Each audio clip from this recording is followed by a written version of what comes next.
हम मुन्नी झा आइ एकटा अपना मिथिला में दहेज पर का एकटा बहुत सुंदर गीत छै। हम सुनलिए तऽ हमरा बहुत नीक लागल, तऽ कहलिए अहूँ सबके सुना दै छी ई दहेज पर का गीत। तऽ सुनू, अपना मिथिला के दहेज पर का ई गीत सुनू। यौ सामैधी बेटा बेच कऽ बनबै छी मकान यौ, तखन कहबै छी धनीवान यौ ना।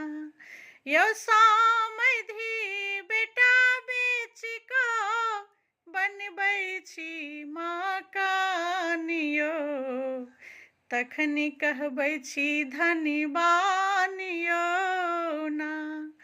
बेटी होइए पराधीन, बेटी बाप बेचिलनि जमीन। बेटी होइए पराधीन, बेटी बाप बेचिलनि जमीन। यौ सामैधी कनिको रखितौं बेटी बापक मान यौ, तहन बनै छी धनीवान यौ ना। यौ सामैधी कनिको रखितौं बेटी बापक मान यौ, तखन बनै छी धनीवान यौ ना। बेटी के बेटा जेकाँ पोसलहुँ, पढ़ि लिखि ज्ञानी हम बनेलहुँ। बेटी के बेटा जेकाँ पोसलहुँ, पढ़ि लिखि ज्ञानी हम बनेलहुँ।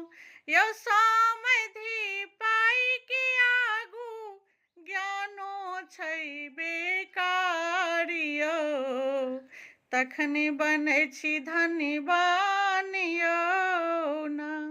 यौ सामैधी पाइ के आगू में ज्ञानो छै बेकार यौ, तखन बनै छी धनीवान यौ ना। अहाँके घरो नहि घरारी, तखन दहेज मंगै छी भारी। अहाँके घरो नहि घरारी, तखन दहेज मंगै छी भारी। तखन दहेज मंगै छी भारी। यौ सामैधी पढ़ि लिख कऽ अहाँ बनल छी बेपारी यौ, तखन कहै छी धनीवान यौ ना। यौ सामैधी बेटा बेच कऽ बनबै छी मकान यौ, तखन बनै छी धनीवान यौ ना। यौ सामैधी पढ़ि लिख कऽ अहाँ बनल छी बेपार यौ, तखन बनै छी धनीवान यौ ना।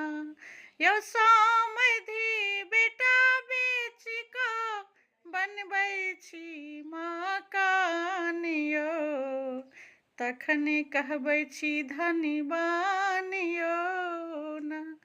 तखन कहबै छी धनीवान यौ।